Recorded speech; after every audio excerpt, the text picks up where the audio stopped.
მოგესალმებით ყველას. Ქუთაისში პირველად მერამდე იწევს აქ ჩამოსვლა. სადამ გონია შეხვედრა, საჯარო ლექცია, წიგნის განხილვა. მაგრამ ეს სკოლაში პირველად ვარ და ძალიან მიხარია რომ ეს არის პირველი სკოლა. ტრადიციული სკოლა, ძალიან მიხესვი აუზრდილი სკოლა.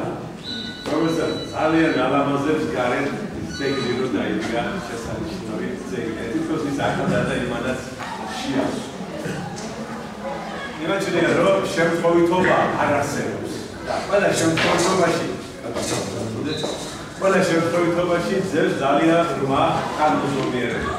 რადგან გამოიწვია დღევანდელი დღე, ჩვენი დღევანდელი შეხვედრა. თითქოს და შემთხვევითმა შეხვედრამ შევიდა ბატონი თამაზისა გელაში. ამ ზაფხულს.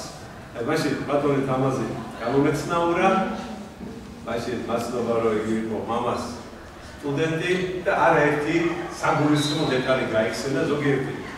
რასაც მოიგონა, კიდე სხვას არაერთი ისეთი კარგი პორტრეტი დახატა სახელდახელო და მაშინ დაიბადა ბატონი ეგვიჯას სადერთად ვიყავი და მაშინ დაიბადა ეს იდეა რომ გამომართა შეკრება. გადაგხსენებინა ეს წერალი, რომელიც იყო არა მხოლოდ კერძო პიროვნება, არამედ საზოგადო ფიგურა და ამდენადაც აუცილებელია ასეთ პიროვნებათა გახსენება. ადამიანი, რომელიც გადაჯაჭვური იყო საქართველოს ბედისწერასთან, საქართველოს ცხოვრებასთან. ჩემი ძეგლი აგვისტოს შვილები თავისთავად გამოვიდა ცელი მიუხედავად იმისა, რომ საკმაოდ შეუკვეცედა მისი ცხოვრების გორის ხანა ამოვაკენეს, უმნიშვნელოვანესი ხანა, იმიტომ რომ უბრალოდ ვეღარ დავასრულებდი. ბიოგრაფიულადაც მოყვება მე-20 საუკუნეზე და თავისი შემოქმედებითაც. მან მე-20 საუკუნის და 21 საუკუნის დამდეგი წარმოსახა თავის რომანებსა და ჩემი სოფლის ეტიუდებში. ისეთი საქართველო, რომელსაც ხედავდა, ისეთი საქართველო, რომელიც იდეალად ესახებოდა. ჩვენ არ გვიგვირს, როცა მწერლები სამწუხარო შემთხვევაა, როცა მწერლები არ ადევნებენ ხოლმე თვალს თუ რა ხდება მათ გარშემო. ასე თუ ისე წარმოდგენა აქვს თავიანთ წინამორბედებზე, მათ არ ჩქმალავენ და თავიანთ გარშემოს ნაკლებად რომ უყურებდნენ, განსაკუთრებით ახალგაზრდების მოსვლას, მაინც არაწუხებს ხოლმე და ასეთ წერათა და სრულიად განსხვავებული იყო ჩხეიძე, რომელიც წაუკითხავს არ დაუშვებდა არაფერს. მას აღერვებდა რა იწერებოდა, რა სცემდნენ მისი თანატოლები, მასზე ახალგაზრდები, კიდევ უფრო ახალგაზრდები და ვისაც კი ერთი სტრიქონი მაინც აქვს გამოქვეყნებული ოთარ ჩხეიძის სიცოცხლეში. იმან უნდა იგულისხმოს, რომ ის ოთარ ჩხეიძეს წაკითხული ჰქონდა, დაფიქრებულა მასზე და შეუფასებია და ელოდება მის ახალ ნაწარმოებს. დღესაც იმყოფება ბატონი რეზო ჭეიშვილი და ძალიან მიხარია, რომ ჩვენი შეკრების, ჩვენი თავმჯდომარეობის მონაწილეა. გავა ხანი, არ ვიცი დღეს ვინ როგორ აფასებთ, მაგრამ გავა ხანი და ყველამ სიამაყით უნდა მოიგონოთ, რომ ბატონი რეზო ხალხ ნანახი. ბატონი რეზო არის დიდი მწერალი, არა კარგი მწერალი და შესანიშნავი მწერალი, უბრალოდ დიდი მწერალი და თუ ვინმე აღიარებდა ამას, ერთ-ერთი იყო ოთარ ჩხეიძე, რომელსაც ძალიან მიყვარდა რეზო ჭეიშვილის ბავშვობის კითხვა, რომანების კითხვა, ჩვენ ხშირად ვისაუბრია მასზე, სხვათა შორის ბატონ რეზოზის ირგვლივაც ყოფილა კამათი, მომხრეების ბევრი ყოლია, პატივისცემელი, თაყვანისმცემლების, მაგრამ მოწინააღმდეგეებიც ბევრი და ისიც უთქვამთ, რომ ბატონი რეზო უფრო ძლიერია, როგორც ნოველისტი და როგორც რომანისტი მძალისა ვერ არის. და ოთარ ჩხეიძე ამბობდა, რომ როგორი ძლიერიც არის როგორც ნოველისტი, ასევე არანაკლებია როგორც რომანისტიო და ვისაც რამე გაეგება ქართული ლიტერატურის რომანის ნოველისტა, ეს უნდა აღიაროს. იმიტომ რომ ეს არ არსებობს როგორც ამკე ნოველისტი. ანუ ეს მეორე ხარისხოვანი მისი რომანები არ არის. სხვათა შორის ბატონ რეზოს ალმეკუთრის ერთი მოგონება გამოქვეყნებული არის თავის დროზე. ის მოგონების თავარი გმირი არის რეზო ინანიშვილი და ეს ამბავი უკავშირდება ოთარ ჩხეიძეს. ეს ერთ-ერთი ჩაქოლვაა ოთარ ჩხეიძის და მწერალთა სასახლეში. ბატონი რეზოსგან იცით მე მაშინ დაბადებული არ ვიყავი, ან არც ვიყავი. ესეთი დროა და თქონდა ეს ამბეცნობა და მიწა გამოქვეყნდა ოთარ ჩხეიძის ასეთი ნოველა. უკვე მანამდე გადატანილი აქვს არაერთი თავდასხმა, ეტიუდები ცალკე გაკრიტიკებული ძალიან მწვავედ, ამის თავაზე ერთ სიტყვას მე გეტყვით, რომანები ძალიან მწვავედ და ეხლა მოაწია მიწა უნდა ჩახოლო.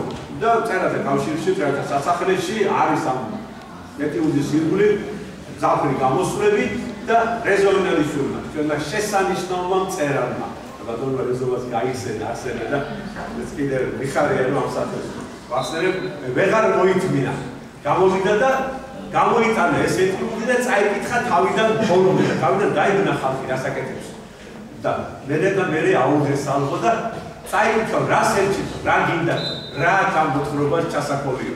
და ის არისო დეკლამატორი ბატონი რეზო, მაგრამ ისეთი გულით, ისეთი განცდით წაიკითხა მაშინ რომ თაბეშტილება მოხდინა აუდიტორიაზე და შეჩერდა ის ჩაკოლვა მოთხრობისა. თავისი ეფექტი გამოიღო ამან. ოთარ ჩხეიძე არის ერთადერთი მწერალი ეს მსოფლიო ისტორიაში, რომელიც ჯერ გააკრიტიკეს და მერე შემოვიდა ლიტერატურაში. ასეთი მარხება. საერთოდ ლოგიკურია, რომ ჯერ უნდა დაბეჭდო რამე და მერე უნდა ან გადაკრიტიკონ, ან შეგაგონ, ან დუმილი არჩიონ, ოღონდ ჯერ შენი უნდა დაიბეჭდოს. საწყდება ასე, რომ ჯერ გაკრიტიკებენ და სტრიქონი არ დაგიბეჭდოს. მოხდა, ეს იყო საბჭოთა ეპოქა და არ გეგმავდნენ ისეთი აბსურდები ხდებოდა ბატონ რეზოს. ეს არის დიდოსტანია აბსურდებისა.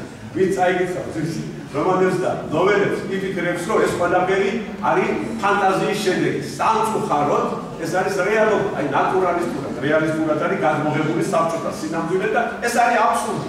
რაც დასავლური წერილებს სჭირდებოდა გამოიგონებინან და თავიანთი ფანტაზია დაეხარჯათ, ჩვენ წერილებს არ ეჭირდებათ. უბრალოდ უნდა გადმოხატო რეალობა. აი ესეც საბჭოა.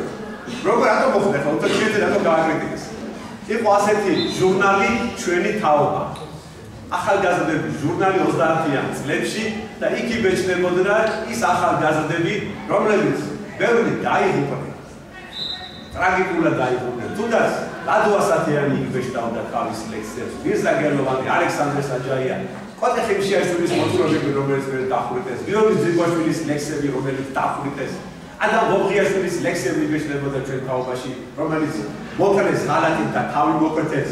და აი ამ აბდადის ამ რედაქციაში აი ამ ახალგაზრდებს ოთარ ჩხეიძე იცნობს, იგი სკოლის მოწაფე იყო და მიაქვს პირველი ნოველები რედაქციაში და იქ რაღაცა კარგი შთაბეჭდილება დარჩათ და გადაწყვიტეს რომ ეს მოთხრობები მიეცათ მაშინ იყო გახმაურებული მწერალი პანტელეიმონ ჩხიკვაძე და მას დაერთო კომენტარი. ასე ხდება ხოლმე რომ ლიტერატურაში შემოდის ახალგაზრდა და იბეჭდება მისი მოთხრობები, ლექსები და ცნობილი აღიარებული მწერალი ურთავს თავის შთაბეჭდილებას. მისცეს პანტელეიმონ ჩხიკვაძეს და იმან დაწერა წავეწერილი რომ ესო სად არის გადაწერილი ეს ყველაფერი. ნუ თუ ამ ახალგაზრდამ არიცის რა დროში და რა ქვეყანაში ცხოვრობს. ეს რაღაც პოლიტიკური სარჩული დაუდო ამ ყველაფერს. წარუდგინა ეს წერილი რედაქციას. რედაქციას ამის მერე რაკი ასეთნაირად პოლიტიკურად არასაიმედოდ გამოჩნდა ეს ახალგაზრდა კაცი, აღარ მოუნდა მისი მოთხრობების დაბეჭდა, მაგრამ პანტელეიმონ ჩხიკვაძე არის აღიარებული მწერალი, მაშინ ეხლა აღარავინ აღარ იცის და მაშინ იყო დაფასებული, წერდა რევოლუციაზე, წერდა ამშენებლობაზე, წერდა პრემიებს და ვერ გაბედეს რომ პანტელეიმონ ჩხიკვაძეს უთხრა უარი და არ დაუბეჭდა. ამიტომ გადადეს ოთარ ჩხეიძის მოთხრობები და დაბეჭდეს პანტელეიმონ ჩხიკვაძის კრიტიკული წერილი. ეს იყო ოთარ ჩხეიძის შემოსვლა ლიტერატურაში და იმას რომ პასაჟები მოქონდა ნიმუშად რომ აი ესე წერა არ შეიძლება აი ეს არის პირველი გამოქვეყნებული ნიმუშები ოთარ ჩხეიძის. ეს არის 39 წელს ხდება. კიდევ ერთი უცნაურობები თანსდევდა ოთარ ჩხეიძეს 47 წელია მეორე მსოფლიო ომი ახალი დამთავრებულია. ხდება ძალიან დიდი გადაფასება, წარმოედგინეთ საბჭოთა იმპერია მიაღწია თავისი ძლიერების მწვერვალს, ტარდება ხრილობა, საკავშირო ხრილობა, წერალთა და იქ უკვე უნდა მიეჩინოს ყველას თავისი ადგილი. ძალიან კაცად ნიკოლოზ ტიხონოვი არის წერალთა კავშირის თავმჯდომარე და როგორც შეაფასებს, აი ესე იქნება ყველაფერი. და ის რა თქმა უნდა აკიდებს ისეთ წერილებს, რომელიც ქმნიან კონიუნქტურას და ძალიან ზაფრას აკრიტიკებს კონსტანტინე გამსახურდიას, ლევან გოთუას და ოთარ ჩხეიძეს. როგორც ნაციონალისტებს და ნაციონალიზმი ეროვნულობა მაშინ ითვლებოდა დანაშაულად გამოგაცხადებენ ნაციონალისტად, ან ციხეში უნდა წახვიდე, ან უკეთ შემთხვევაში შეემწროებული ხარ ვეღარაფერს ვეღარ გიჩვენე.